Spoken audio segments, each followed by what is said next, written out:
Ladies and gentlemen, thank you for taking the time to hear from me today. Fort Hood is of great importance to and for the Army, but it is our people that are paramount. I wanted to come to Fort Hood so that I can listen to the force at every level, understand what soldiers endure, talk to leaders within the communities, and actively understand the culture here, both on and off base. Damas y caballeros, gracias por tomar el tiempo para escucharme hoy. Fort Hood es de gran importancia para el ejército, pero es nuestra gente la que es primordial. Quise venir a Fort Hood para poder escuchar a la fuerza a todos niveles, comprender lo que los soldados perduran, hablar con líderes dentro de las comunidades y comprender activamente la cultura aquí, tanto dentro y fuera de la base. This year has been a challenging one for the nation, and because the Army is representative of the country, we have many of the same issues within our formation. With the explosion of social unrest across the nation following the murder of George Floyd, the Army is committed to taking a hard look at ourselves. And in doing so, there has been a reckoning. Este año ha sido un reto para la nación, y debido a que el ejército es representativo del país, tenemos muchos de los mismos problemas dentro de nuestra formación. Con la explosión de disturbios sociales en todo el país, tras el asesinato de George Floyd, el ejército se ha comprometido a mirarnos a nosotros mismos, y al hacerlo, ha habido un ajuste de cuentas. We have to address the challenges and barriers that our soldiers endure.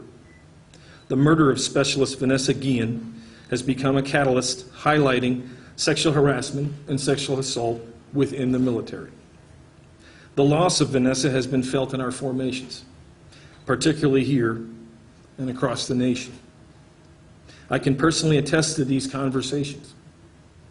Over the past 3 weeks, I have traveled to Poland and Italy, and in both visits, soldiers have asked about this. Vanessa's story has served as a tipping point, where survivors spoke out on social media and shared their own trauma. We must honor her memory by creating enduring change, as one harassment and one assault is one too many. Tenemos que enfrentar los desafíos y las barreras que nuestros soldados sobrellevan. El asesinato de la especialista Vanessa se ha convertido en un catálisis que destaca el acoso sexual y el asalto sexual dentro del ejército. La pérdida de Vanessa se ha sentido en nuestras formaciones, especialmente aquí y en todo el país. Puedo atestiguar a estas conversaciones personalmente. Durante las últimas 3 semanas he viajado a Polonia e Italia, y en ambas visitas los soldados preguntaron sobre esto. La historia de Vanessa ha servido como un punto de inflexión, donde los sobrevivientes hablaron en las redes sociales y compartieron su propio trauma. Debemos honrar su legado creando un cambio duradero, ya que el acoso y un asalto es demasiado. The Army takes charges of sexual harassment and assault very seriously, and there is clearly more that must be done. I have directed an independent review of the command climate, and once complete, will provide an update to the media and the Congress.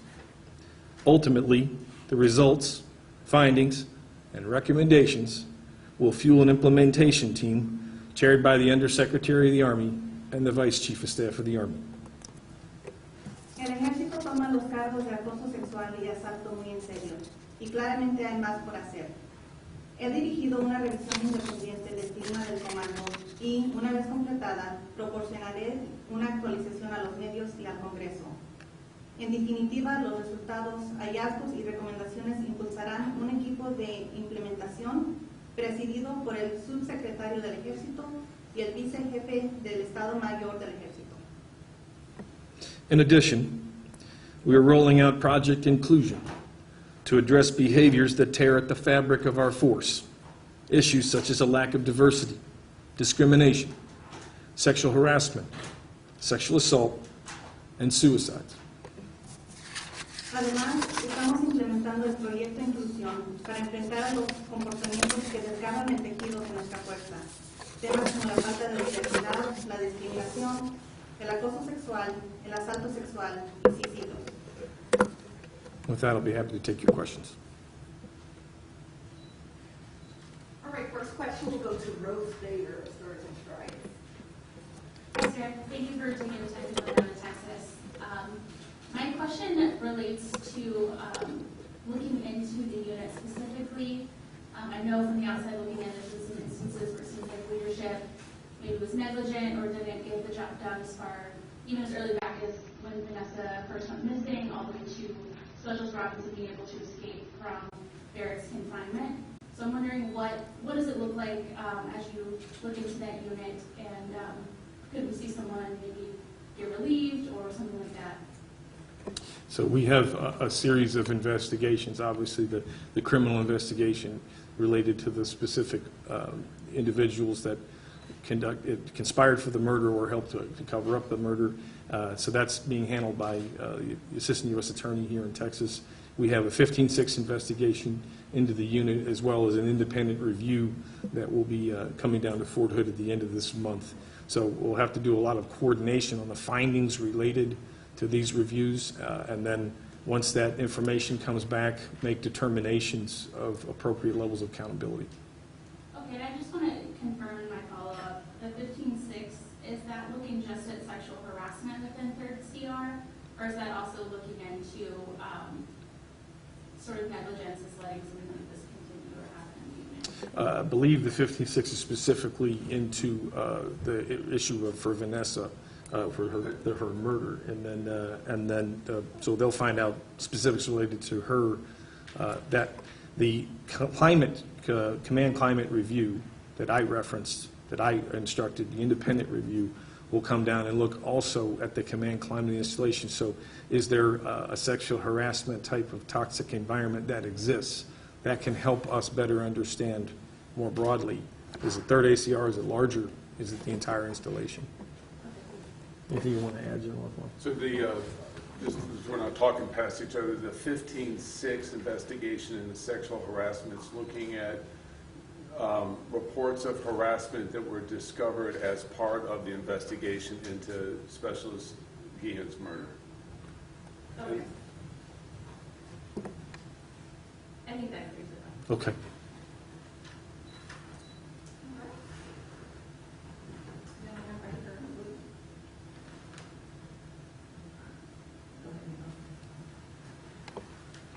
Hi, Ms. McCarthy. My name is Jasmine Caldwell from KCEN, which is the NBC affiliate here locally. And the question I wanted to ask is, last week, Vanessa Guillen's family met with President Donald Trump, and I was wondering, have you reached out to the family? If you have, what did you talk to them about? If you have not, why haven't you reached out? So I have also spoken publicly, but we've sent condolences to the family. Obviously, General McConville participated in a memorial service here. He actually met with the family for over an hour as well. I've said publicly, be very open to meeting with the family. We have not been contacted directly about whether the family would want to meet with me directly. Thank you.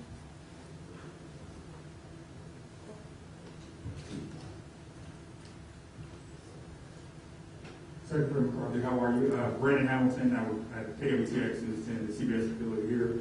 My question for you is, being the Secretary of the Army, not only Vanessa's case, but there have been other cases involving 4 good soldiers and sadly being found murdered or dead surrounding the base. To the Americans that are watching and your leadership, what do you tell them to know that change is really going to happen?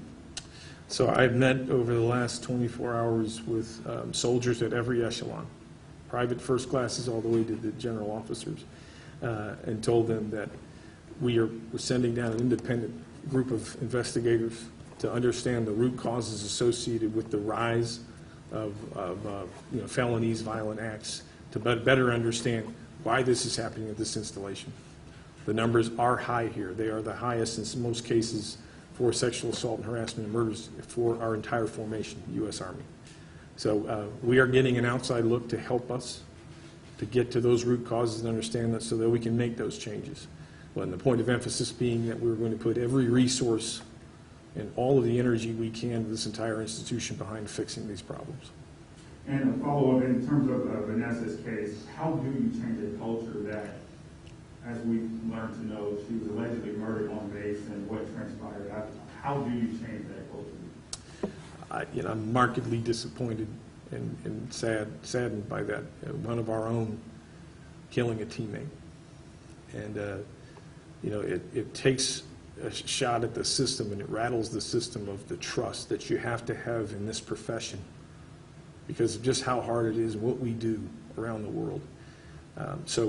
It has hit us hard, and the only thing we can do is come together and have very hard conversations and invest in each other and learn about each other so that we know who our teammates are.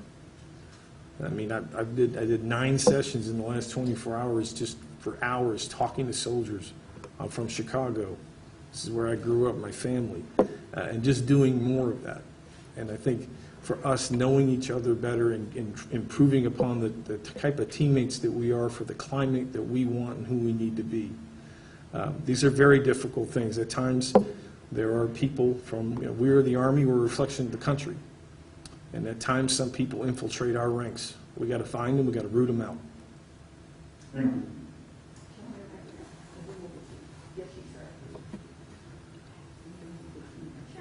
Thank you, Mr. Secretary. I'm Steve Wilson with the Canadian Daily Herald here in town. I just wanted to clarify a little bit about Vanessa Gillian, what we're talking about here. There has been a bill that has been introduced, or is about in the process of being prepared to be introduced.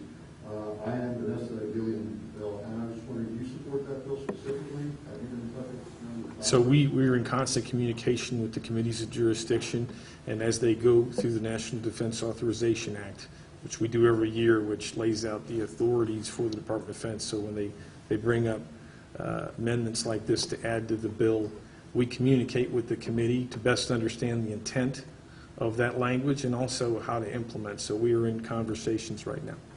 Okay, so you do support at least the intent?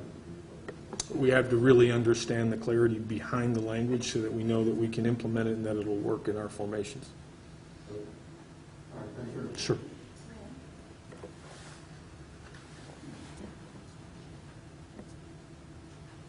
Debbie Strauss with NBC News. You announced Project Inclusion, which looks at things like lack of diversity and sexual harassment. But before this, there was SHARPS multiple years ago. And so why, after all these years, are we still talking about sexual harassment and the concept of a toxic culture?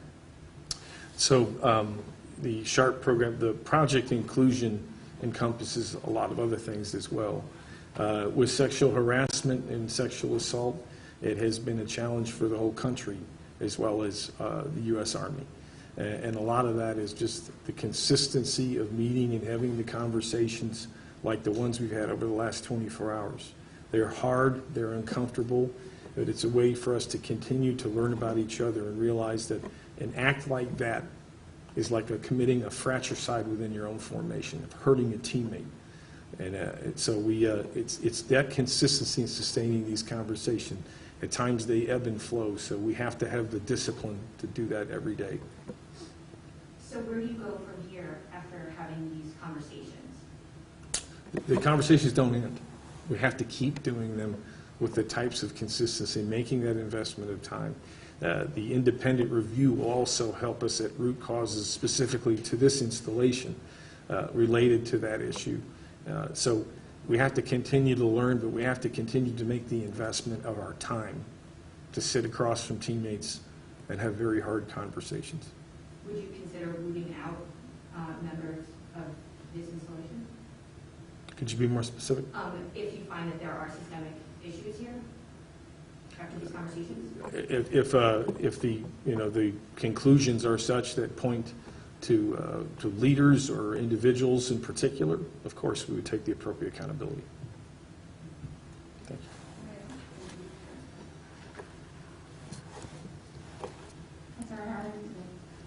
This is going through, and I'm the editor for the Portland Sentinel. I'm working in the Great Corporate Public Affairs Office. I was wondering, after reading the affidavit released by Bell County, it didn't really seem like Vanessa's death had anything to do with sexual harassment. I was wondering, has there actually been findings that say that she was the sexual harassment a big part in this case? The investigations are ongoing to the point that General Eflon stated. When my comments are specifically that it has ignited that issue within our ranks. So to be very clear, that was what my remarks were related to, and that is how Many women have come out on social media, I am Vanessa too. So that's what I was referencing. We are investigating to ensure that there was no sexual harassment associated with that, and with the investigations ongoing. Thank you.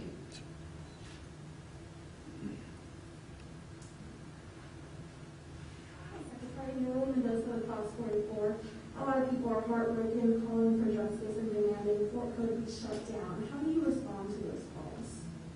So, the anger and frustration is, in a case like Vanessa, it's necessary.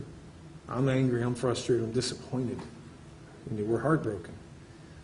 But there's still amazing contributions by men and women from this installation. These leaders that we've met over the last 24 hours are incredibly disappointed too. Vanessa's our teammate. And we let her down. We let her family down. And it hurts. But the amazing contributions and people that are on this installation have to continue to endure. We rely on these units to protect our way of life. We're going to do everything we can to prevent these types of things from happening again, to learn from this, and to move on. We will do everything we can to protect her legacy by making enduring changes. Mr. Secretary, Adam Schindler with KXXB 25 with the AAC affiliate here. There is a lot of other soldiers who have been reported missing and found dead. Is there a change that you're thinking about possibly making when it comes to reporting them AWOL instead of actually investigating them missing when they're found dead later? So this has been a topic of debate at the highest levels of the Army for the last several weeks, of just our reporting policies associated with a soldier. Are they AWOL? Are they DUS 1? What are they? And when do you make these determinations? And I think we do have to take a very hard look at that. General McConville, our Chief of Staff, and I have talked about this at length, of just how we do that and how we continue to look for our soldiers when they end up missing. And so we're going to take a look at that, and we may make a change related to that downstream. Just to follow up on with your review, if it comes down to that there is leadership at certain levels and there is leadership change, how would you change leadership at a base of this size? It all depends on, what the root causes point to, at what echelon. Was it an individual? Was it a systemic problem? What we tried to do, these are some world-class investigators that we've got to help us with this. We told them, we gave them broad intent, but we don't want to try to bracket their investigation. We want them to come back with what they learned, with fresh eyes, in order to help us understand our challenges.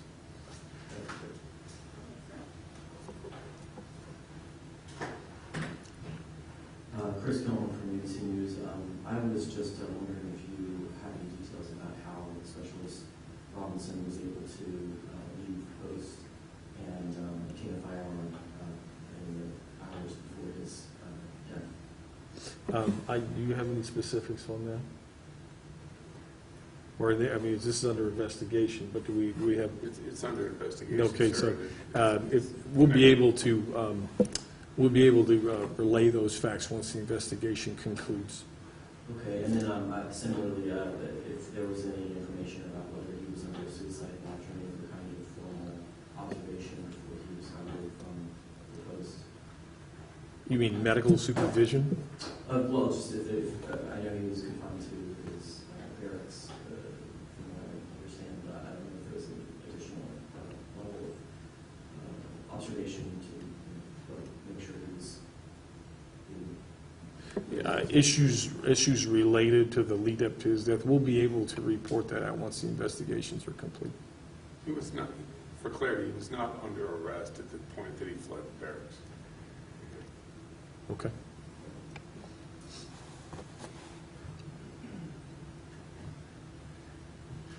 Thank you. Hugo Chavez from Univision. So the family, 1 hour ago, they say that they didn't receive any call or message from you. Do you have a special message for Guillen's family? So I send written condolences to the families. We send written condolences. I've sent a letter to the family. We usually send them a hard copy. With respect to the family, my deepest and sincerest condolences to the Guillen family. And we are incredibly disappointed that we let Vanessa down and we let their family down.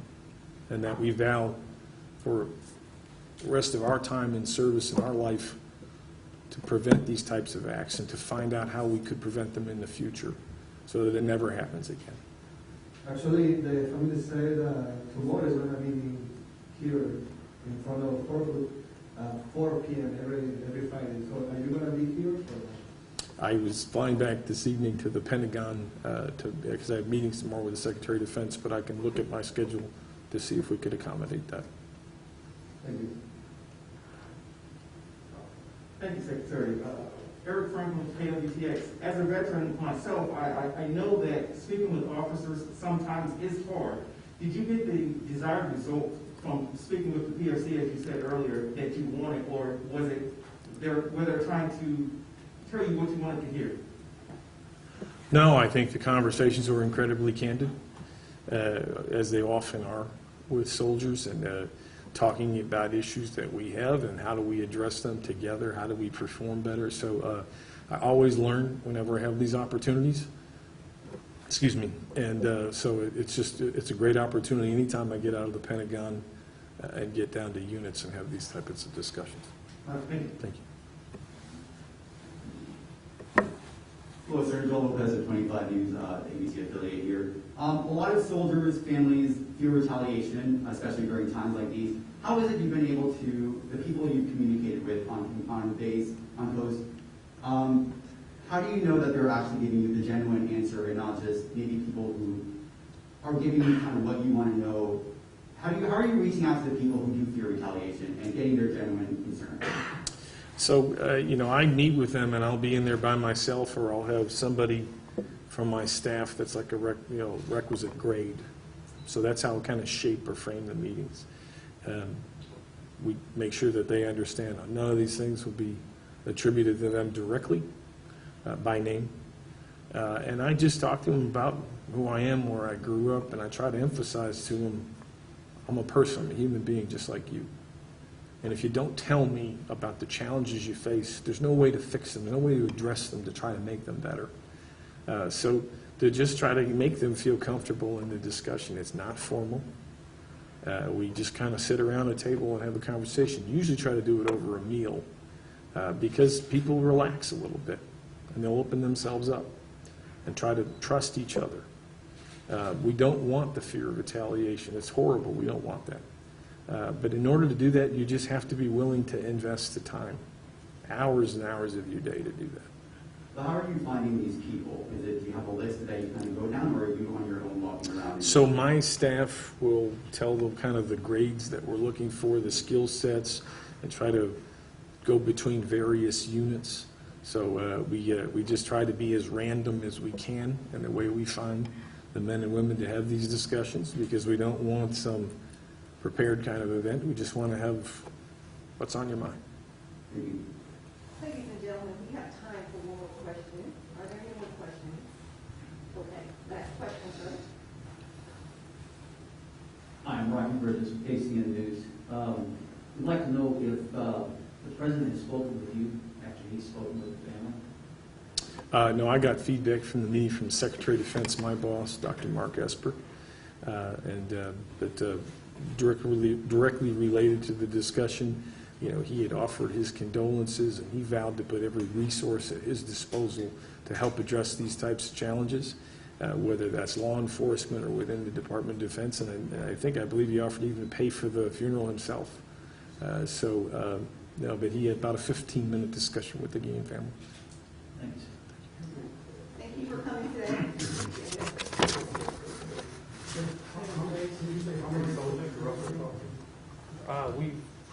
How many sessions have we done, Jason? 8 or 9?